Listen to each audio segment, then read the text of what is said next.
এই জন্য আমরা বলছি পিআর সিস্টেমের নির্বাচন, যেটা 91টা দেশের মতো বাস্তবায়ন আছে।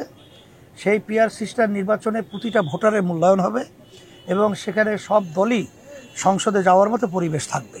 এই ফ্যাসিস্টদের বিভিন্ন মোকাবিলা করার ব্যাপারে জাতীয়ভাবে আমরা ঐক্য থাকব। এইটা আপনারা তো দেখেছেন যে সামনে জাতীয় নির্বাচনের ব্যাপারে আমরা রাজনৈতিক দলগুলো সহ অন্তর্বর্তীকালীন সরকার সহ সুন্দর একটা পরিবেশ তৈরি করার জন্য সবাই আমরা কাজ করে যাচ্ছি।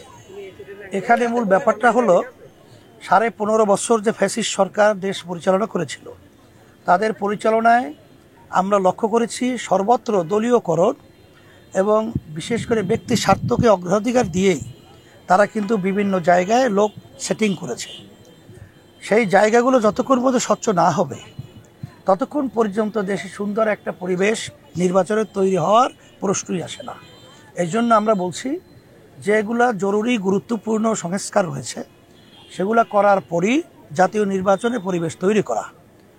তাই সে সময়টা খুব বেশি না হওয়া, সেখানে আমরা বলেছি 1 থেকে 1.5 বছরের মধ্যে সরকার ক্ষমতা নেয়ার থেকে 1 থেকে 1.5 বছরের ভিতরে জাতীয় একটা নির্বাচনের পরিবেশ তৈরি করবে এবং জাতীয় নির্বাচনের জন্য তারা সিদ্ধান্ত গ্রহণ করবে। এটা আমরা ওইভাবে বলেছি।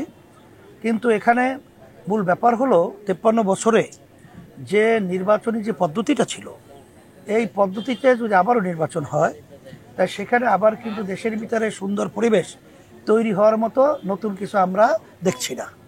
কারণ এই পদ্ধতিতে যখন ক্ষমতায় যাওয়ার পরে তারা একক ক্ষমতায় যাওয়ার পরে ফ্যাসিস্ট হয়, তখন তারা এককভাবে জুলুম নীতি এইটা তারা নিজেরা বাস্তবায়নের মাধ্যমে বাংলাদেশের জনগণকে কষ্ট দেয় এবং দেশের কল্যাণের চেয়ে বিদেশিদের কল্যাণের অগ্রাধিকার তারা দিয়ে থাকে। ওইটা দেশের মতো বাস্তবায়ন আছে। সেই পিআর সিস্টেম নির্বাচনে প্রতিটা ভোটারের মূল্যায়ন হবে এবং সেখানে সব দলই সংসদে যাওয়ার মতো পরিবেশ থাকবে। সেখানে একটা জাতীয় সরকার তৈরি হবে। এই জাতীয় সরকারের মধ্যে আশা করি দেশটা আবার সুন্দর একটা দেশে তাদের পরিচালনায় বাস্তবায়ন হবে। এই জন্যই আমরা এই দাবিটা তুলেছি। নির্বাচনের ব্যাপারে তো আমরা বলছি 1 থেকে 1.5 বছর, এর বেশি সময় না নেয়া না। তত্ত্বাবধানে তো প্রশ্নই আসে না। এখানে তাদের অধীন বলতে এখন তো এই সরকারকে আমরাই সবাই একত্রিত হয়ে সহযোগিতা করতেছি, আমরা তাদেরকে সমর্থন করেছি। সেটা বিএনপি বলেন বা অন্য সব রাজনৈতিক দলই, তারা আমরা এই অন্তর্বর্তী সরকারকে তো আমরা সমর্থন এবং সহযোগিতা করতেছি। আর সাথে সাথে বর্তমানে আওয়ামী যারা নাকি দেশ থেকে পালালো, এরা কিন্তু ভারতে বসে আবার বিভিন্ন মিটিংয়ের মাধ্যমে আবার বিভিন্ন কর্মসূচি দেওয়ার বিভিন্ন প্রক্রিয়া আমরা লক্ষ্য করেছি। এর মাধ্যমে আমাদের দেশকে আবার অসুন্দর করার একটা বিভিন্ন নীল নকশা তৈরি হচ্ছে।